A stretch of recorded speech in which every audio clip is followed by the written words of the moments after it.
বিসমিল্লাহির রহমানির রহিম। আসসালামু আলাইকুম ওয়া রাহমাতুল্লাহ। প্রিয় শিক্ষার্থীগণ, আজকে আমাদের ক্লাস নাম্বার 16 এবং আজকের ক্লাসের বিষয় দ্বিবচন। বন্ধুরা, ইতিমধ্যে আমরা শিখেছি যে একটি বই এর আরবি হলো কিতাবুন, এটা ইসমের মারফু অবস্থা, এবং একটি বইকে এর আরবি হলো কিতাবান, এটা ইসমের মানসুব অবস্থা, এবং কিতাবিন অর্থাৎ একটি বইয়ের এটা ইসমের মাজরুর অবস্থা।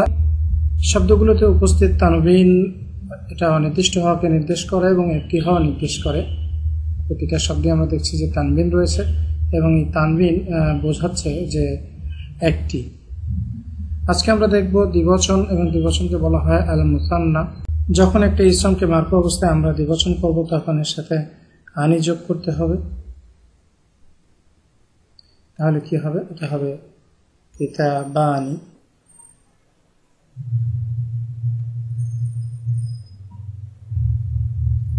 অর্থাৎ দুটি বই। মানসুব এবং মাজরুর অবস্থায় দ্বিবচন করতে হলে এর সাথে আইনি যোগ করতে হবে।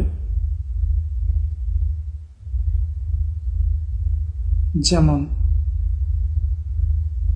কিতাবাইনি,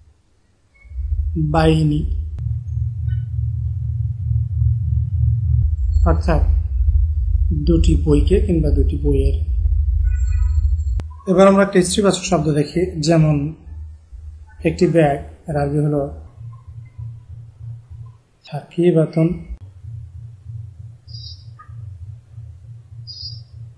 এবং একটি ব্যাগের আরবি হলো সাকিবাতান,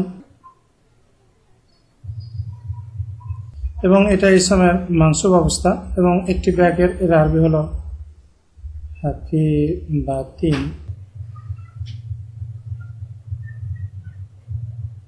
এটা ইসমের মাজরুর অবস্থা। এখন আমরা যদি এগুলোকে দ্বিবচন করতে চাই তাহলে আগের মতোই মারফু অবস্থায় আমাদেরকে আনি যোগ করতে হবে। তাহলে এটা হবে সাকিবাতানি,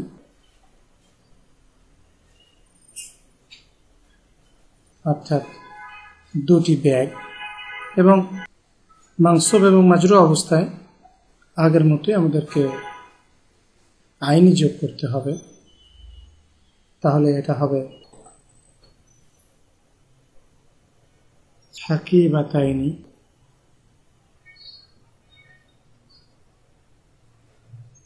অর্থাৎ দুটি ব্যাগকে কিংবা দুটি ব্যাগের। এবার আমরা বাক্যে কিছু দ্বিবচনের উদাহরণ দেখব। যেমন মারফু অবস্থায় আমরা একটা বাক্য দেখি, হুমা, তারা দুজন, তালিবানি, অর্থাৎ তারা দুজন ছাত্র।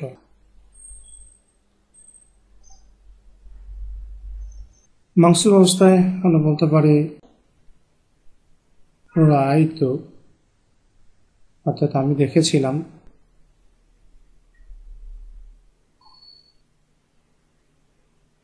তালিবাইনি,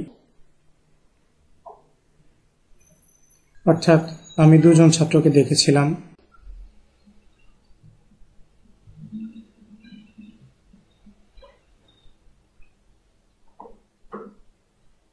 এবং মাজরুর অবস্থা আমরা একটা উদাহরণ দেখি, যেমন হাযা লি তালিবাইনি, অর্থাৎ এটা দুজন ছাত্রের জন্য।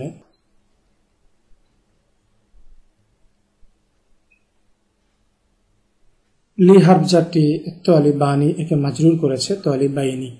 বন্ধুরা, আমরা এখানে আরো কিছু উদাহরণ দেখি। যেমন প্রথম বাক্যটি, খামারটিতে দুটি গাভী, এর আরবি কি হবে? খামারটিতে, অর্থাৎ ফি।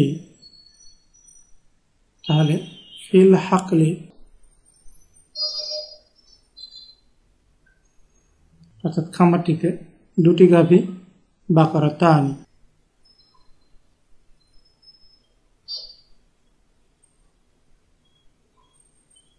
খামারটিতে দুটি গাভী। এবং দ্বিতীয় বাক্যটি হলো, আমি দুটি গাভী জবাই করেছিলাম। আমি জবাই করছিলাম, এর আরবি হলো জবাহতু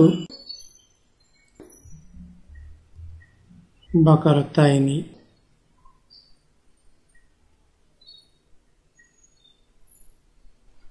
3 নম্বর বাক্যটি কি?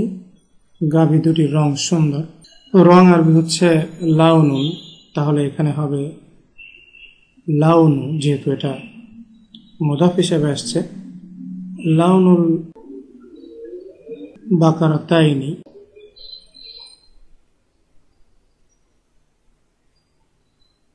সুন্দর।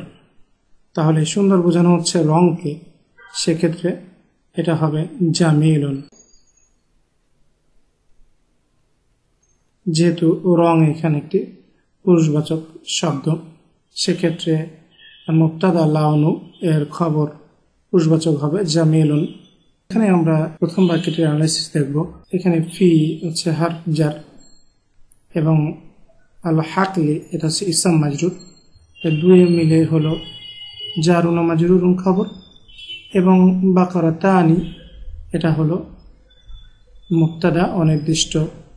এবং বন্ধুরা, আমরা এখানে খেয়াল করি যে যদিও বাকারাতানি এর শেষে জের রয়েছে, তথাপি এটা মারফু, কারণ মারফু অবস্থায় আমরা দেখেছি যে দ্বিবচনে আনি যোগ হয়। বন্ধুরা, এখানে আমরা খুবই গুরুত্বপূর্ণ একটা ব্যাপার লক্ষ্য করি যে দ্বিবচনগুলো যখন মুদাফ হবে তখন তার নুন উঠে যাবে। যেমন আমরা দেখি বিনতানি, অর্থাৎ দুজন কন্যা। আমরা যদি এই দুই মেয়েকে বেলালেত করে দিই তাহলে কি হবে? বেলালুনকে আমরা মুদাফ ইলাইহি হিসাবে নিয়ে আসবো, তাহলে হবে বিন তা বিলালিন।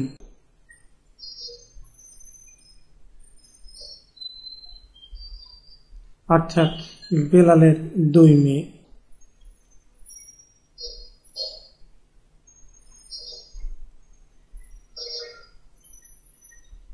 এখানে আমরা দেখি যে বিনতানি এর নুন মুদাফ হিসাবে আসার সময় চলে গেছে, যে কারণে বিনতা বিলালিন এখানে আমরা বিনতানি এর নুন দেখতে পাচ্ছি না। এবার মানসুব এবং মাজরুরের ক্ষেত্রে আমরা এটা দেখি, দুই কন্যাকে বা দুই কন্যার এর আরবি কি? এর আরবি হবে বিনতাইনি।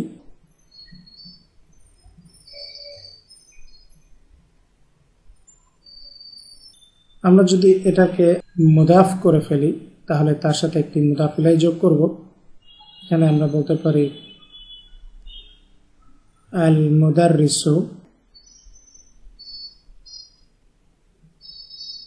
এবার আমরা মুদাফ ইলাইহি হিসাবে শিক্ষককে নিয়ে আসলাম, যেহেতু শিক্ষকের কদর অনেক বেশি, তাহলে এটা হবে বিনতাইল মুদাররিসি।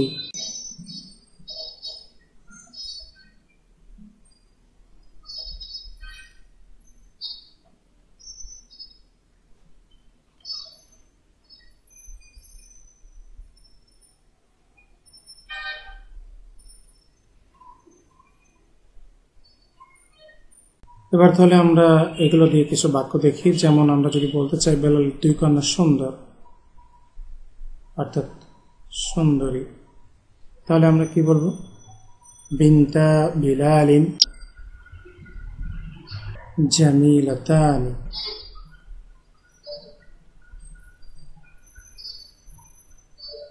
বন্ধুরা, যেহেতু বেলালের দুই কন্যা, সেক্ষেত্রে আমাদের খবরও দ্বিবচন হবে জামিলাতানি। অথবা আমরা এভাবে একটা বাক্য রচনা করতে পারি, যেমন আমরা বলতে পারি তারা দুজন বেলালের দুই কন্যা, তাহলে কি হবে? হুমা বিনতা বিলালিন। এবার আমরা মানসুবের একটা উদাহরণ দেখি, যেমন শিক্ষকের দুই কন্যাকে দেখেছিলাম।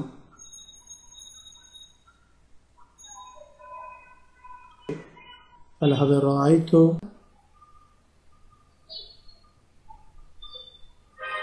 বিনতাইল মুদাররিসি। আমরা যদি এবার একটা মাজরুরের উদাহরণ হিসাবে নিই তাহলে কি হবে? এটা শিক্ষকটির 2 কন্যার জন্য। সেক্ষেত্রে কি হবে? ক্রিয়াপদটা বাদ চলে যাবে এবং এখানে আমরা লিখতে পারি হাদা। এখানে আমরা কি যোগ করব? লি বিনতাল মুদাররিসি। এটা শিক্ষকটির 2টি কন্যার জন্য। বন্ধুরা, আসুন এ পর্যায়ে আমরা কিছু কোরআনী উদাহরণ দেখি। যেমন আমরা প্রথম বাক্যটিতে দেখি জান্নাতানি আন ইয়ামিনিন ওয়া শিমালিন, অর্থাৎ 2টি বাগান, একটি ডানে এবং একটি বামে। এখানে জান্নাতানি, জান্নাতুন শব্দ থেকে বিবেচন করা হয়েছে জান্নাতানি, এবং আমরা এখানে দেখছি আনি যোগে মারফু অবস্থায় একে বিবেচন করা হয়েছে। দ্বিতীয় বাক্যে আমরা দেখি ওয়াদরিব লাহুম মাসালার রাজুলাইন, এবং তাদেরকে তুমি 2টি লোকের উদাহরণ দাও। এখানে রজুলাইন শব্দটি রজুলুন থেকে আসছে রজুলানি, এবং তার মানসুব অবস্থা হচ্ছে রজুলাইনি। 3 নম্বর বাক্যটিতে আমরা দেখি ওয়াজআলনাল লাইলা ওয়ান নাহার আয়াতাইন, এবং আমরা রাত এবং দিনকে 2টি নিদর্শন করেছি। এখানে আয়াতুন এর দ্বিবচন হলো আয়াতানি, এখান থেকে মানসুব অবস্থায় আসছে আয়াতাইন, ইয়ানি যোগ হয়েছে। এবং 4র্থ বাক্যটিতে আমরা দেখি তাব্বাত ইয়াদা আবি লাহাবি ওয়া তাব, ধ্বংস হোক আবু লাহাবের 2 হাত এবং সে নিজেও। এখানে ইয়াদুন এর দ্বিবচন ইয়াদানি, যেহেতু এটা এখানে মুদাফ হিসাবে আসছে সেক্ষেত্রে তার নুন বাদ চলে গেছে। এবং 5 নম্বর বাক্যটিতে আমরা দেখি ওয়াবিল ওয়ালিদাইনি ইহসানা, এবং পিতামাতার সাথে ইহসান করা। এখানে ওয়ালিদানি থেকে ওয়ালিদাইনি আসছে, দ্বিবচনের মাজরুর অবস্থা। এবং 6 নম্বর বাক্যটিতে আমরা দেখি যে ওয়াজআলনা মুসলিমাইনি লাক, এবং আমাদেরকে আপনি বানান আপনার জন্য অনুগত। এবং 2 জনের কথা বলা হচ্ছে এখানে, তাহলে মুসলিমুন এর দ্বিবচন হচ্ছে মুসলিমানি এবং মানসুব অবস্থায় মুসলিমাইনি। 7 নম্বর বাক্যটিতে আমরা দেখছি যে ফিহিমা আইনানি নাদ্দাকাতানি, সেখানে থাকবে 2টি উদ্বেলিত প্রস্রবণ, এবং এখানে আইনুন প্রস্রবণ এর দ্বিবচন হচ্ছে আইনানি, মারফু অবস্থায় এসছে। এবং 8 নম্বর বাক্যটিতে আমরা দেখি যে অবিয়াদ্দাত আইনাহু, এবং তার চোখ 2টি সাদা হয়ে গিয়েছে। এখানে আইনুন এর দ্বিবচন আইনানি, এবং যেহেতু এটা মুদাফ হিসাবে এসছে এর জন্য নুন চলে গিয়েছে, এসে আইনাহু। তাহলে বন্ধুরা, আজকে এ পর্যন্তই। পরবর্তী ক্লাসের আমন্ত্রণ জানিয়ে শেষ করছি। আসসালামু আলাইকুম ওয়া রাহমাতুল্লাহি ওয়া বারাকাতুহু।